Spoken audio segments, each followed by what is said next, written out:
la salle d'audience. Et c'est un avocat heureux, lui aussi, qui prend la parole. C'est le droit qui a triomphé, c'est la liberté qui a triomphé.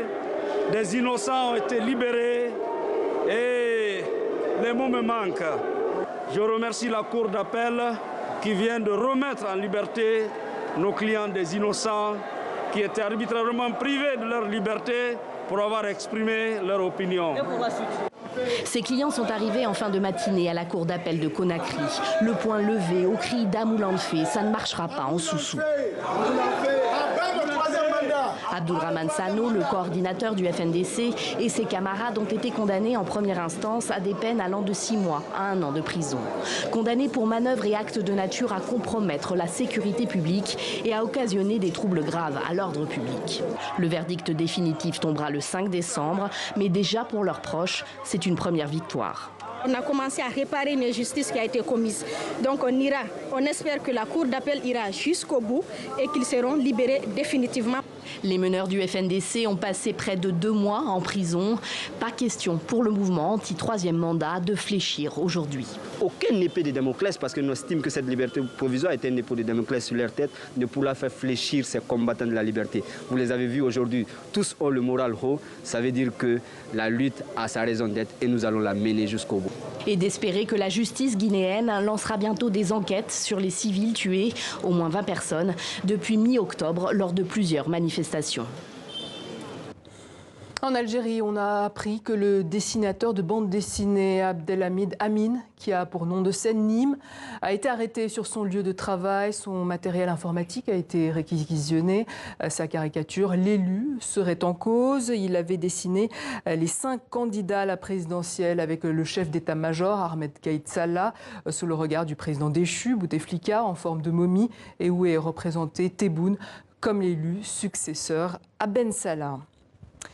C'était un accord de paix qualifié d'historique, le 13e pourtant en Centrafrique. Les accords de Khartoum signés le 6 février dernier entre le président Touadéra et 14 groupes armés. Dans la foulée, un nouveau Premier ministre, Firmin Grebada, a été nommé. Monsieur le Premier ministre, bonjour. Bonjour. Alors il y a un personnage clé dans cette crise centrafricaine, c'est Abdoulaye Miskine, chef d'un groupe armé qui a ensanglanté la Centrafrique. Son groupe faisait partie des signataires de l'accord de paix avant de se rétracter.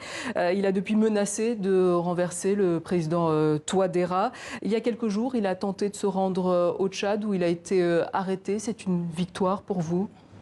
Bon, ce n'est pas une victoire. Parce que lorsque l'accord de paix de Bangui, l'accord politique pour la paix et la réconciliation nationale, a été signé le 6 février sous l'autorité du président de la République, le vœu du peuple centrafricain était qu'on aille à la paix et à la sécurité.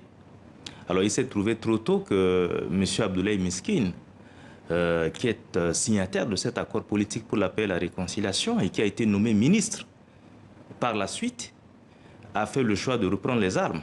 Il a tenté donc de créer une nouvelle rébellion, ce qui est une nouvelle aventure qui n'a pas donné de résultats tels qu'il l'escomptait. Mais qu'est-ce que vous attendez aujourd'hui? Son extradition ou pas? Bon, ce qui est évident, c'est que aujourd'hui, le gouvernement, sous l'autorité du président de la République, nos autorités judiciaires sont en concertation, sont en contact avec les autorités judiciaires du Tchad. À l'instant où je vous parle, le ministre de la Justice, garde des Sceaux, donc de la République centrafricaine, revient d'une mission effectuée en N'Djamena pour des suites donc de discussions, puisque nous avons un accord de coopération dans le cadre de... Qu'est-ce que vous réclamez dans son cas précis aujourd'hui? Bon, ce qu'on demande, c'est que... Qu'il revienne en Centrafrique? Non, ce qu'on demande, c'est que la justice soit faite. Abdoulaye Miskine a fait à la fois le choix de la paix et il a voulu aussi faire le choix de la guerre. Donc il faut que la justice passe. En Centrafrique? Je ne peux pas vous répondre pour l'instant puisque c'est une question de justice. Et vu qu'il se trouve donc pour l'instant au Tchad, il revient à nos autorités judiciaires donc de discuter avec les autorités judiciaires du Tchad pour trouver voir quel est le sort qui pourrait être réservé à Abdoulaye Miskine. Mais quelle est la voix du gouvernement aujourd'hui, vous qui représentez le gouvernement? Dans le cas de la CEMAC, nous avons une coopération judiciaire dans le cas de la CEMAC. Donc, nous laissons la possibilité aux autorités judiciaires. Vous savez que dans la plupart de nos États, la justice est indépendante. Donc, nous laissons la possibilité à nos autorités judiciaires et aux autorités judiciaires donc, de la République du Tchad de trouver donc, le meilleur moyen d'appliquer la justice. Mais vous êtes d'accord, Monsieur le Premier ministre, que ceux qui ont commis des crimes de sang doivent répondre de leurs crimes devant la justice nationale ou internationale? Non, mais je m'en vais vous dire tout de suite, madame, que dans le cadre de l'accord politique pour la paix et la réconciliation, le premier principe que nous y avons consacré, c'est le rejet de l'impunité. Déjà, c'est cela, le rejet de l'impunité. C'est ce qu'avait promis le président Touadéra, en tout cas. Tout à fait. Donc, dans le corps de l'accord politique pour la paix et la réconciliation, nous avons consacré le rejet de l'impunité.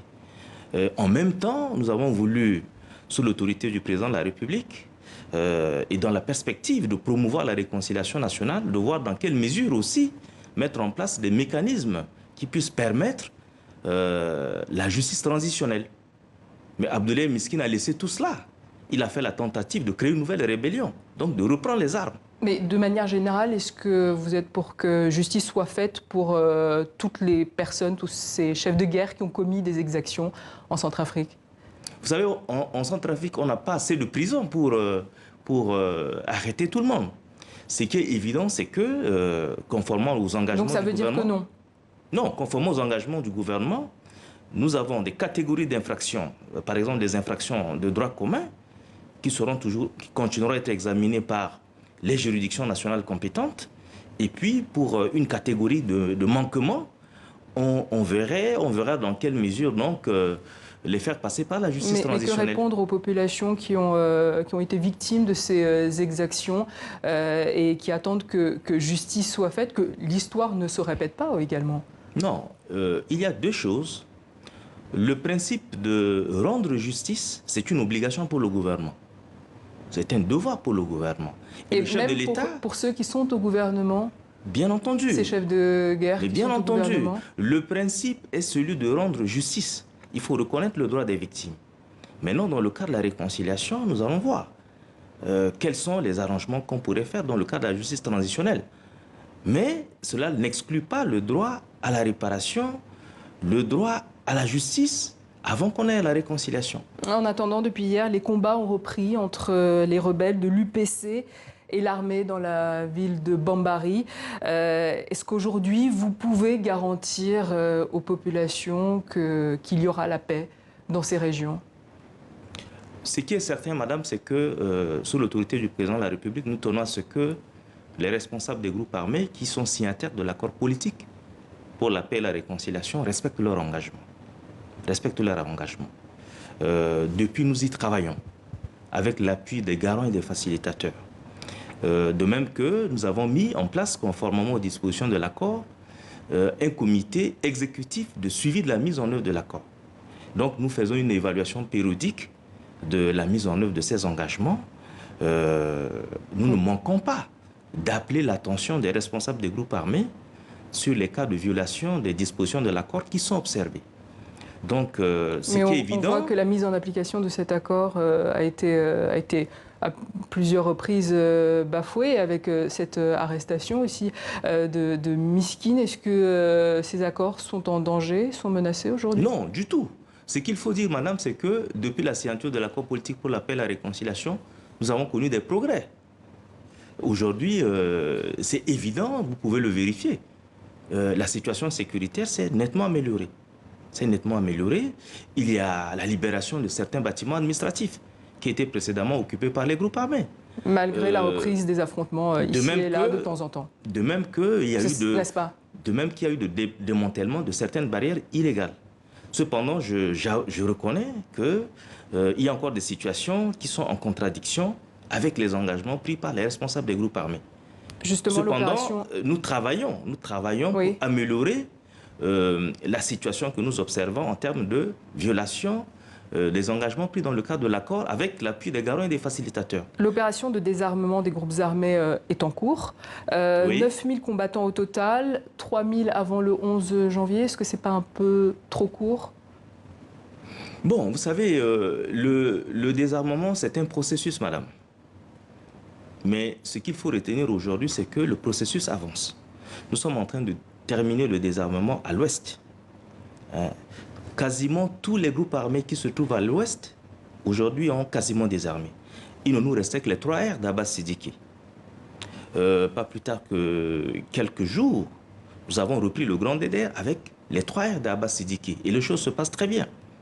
Et aujourd'hui, dans le cadre du comité stratégique qui s'occupe des questions du désarmement, nous sommes maintenant en train de faire des planifications pour poursuivre le grand désarmement dans les autres régions du pays.